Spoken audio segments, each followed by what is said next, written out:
Hello everyone, welcome back to the channel. Have you ever wondered what it truly means to be free from all suffering and fear?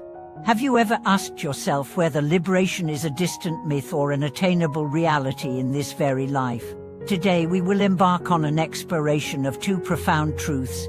First, that Nirvana is not a place beyond the cosmos but the direct unveiling of mind's innate freedom, and second, that liberation unfolds through a living path of insight, ethical living, and boundless compassion.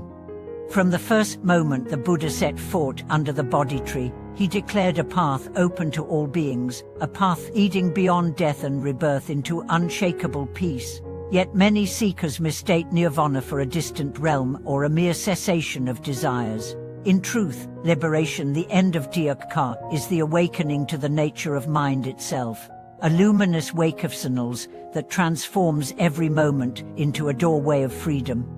I still recall the story of Sangadev, a humble potter in ancient India, whose life offers a vivid mirror of this awakening.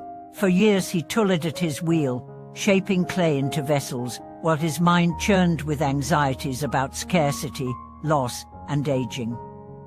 One evening, after returning from the market empty-handed, he heard monks reciting the Dhammapada verse, "All conditioned things are impermanent."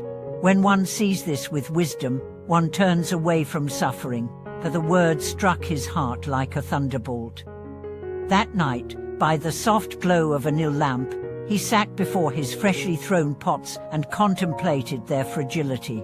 As each pot cracked and collapsed under his fingers, he glimpsed the truth of impermanence. In that simple insight, fear loosened its grip, and he tasted a freedom more precious than any sale.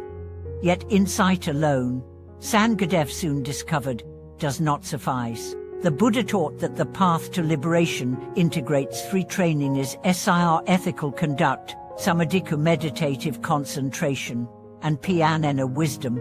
These three are like the shafts of a tripod supporting the lamp of liberation. Without one, the lamp falters. Ethical conduct purifies the vessel of body and speech, calming remorse and regret. Concentration steadies the mind, freeing it from distraction. Wisdom penetrates the heart of reality, dispelling the darkness of ignorance. Consider the analogy of a lake in winter. When the surface is stirred by wind, the depth remains hidden beneath ripples. Insight alone is like recognizing the lake's depth in a single word. Meditation is the stilling of the surface, allowing the depths to reveal themselves. Ethical conduct is the clear air and pure water that sustain the lake's health. Only through the confluence of these three does the lake reflect the sky without distortion. In practice, this integration emerges gradually. A practitioner begins by observing precepts, the restraint of killing, stealing, lying, and harmful behavior. Through mindful living, trust in one's own goodness grows, and a gentle confidence arises. This confidence is no arrogance but a steady foundation from which to turn inward. As one sits in meditation, the well-trained mind settles, and habitual patterns of craving and aversion are seen as fleeting phenomena. In this witnessing, the grip of self-clinging dissolves. One of my teachers once shared a transformative episode from his own training. He had spent months in solitary retreat, his concentration deep but his heart cold. He realized that his practice, though precise, lacked warmth.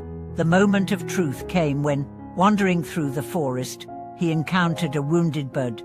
Despite his deep states of absorption, he paused to cradle the fragile creature, tears welling as he felt the full weight of its suffering. In that gesture of spontaneous compassion, his practice blossomed into true bodhicitta, awakening heart.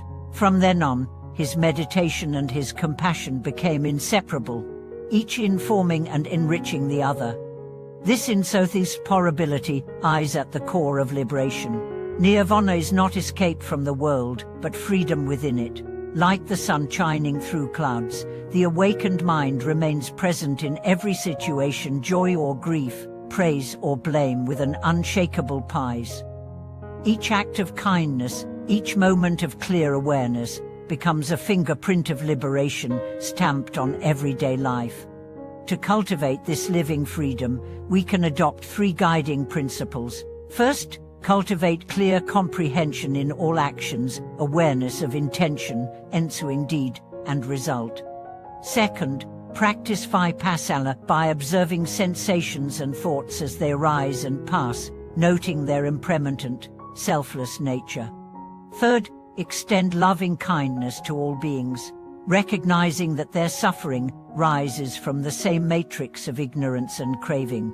These principles, woven into our daily routine, transform chores into meditative practice and relationships into fields of compassion. As we conclude this journey into Buddhist life philosophy, remember Sangadev's cracked pots and the teacher's humbled heart. Liberation is not a distant shrine, but the unaging of mind's innate brilliance here and now. Each breath, each kind word, each moment of clear seeing is a step on this timeless path. Thank you for watching this video.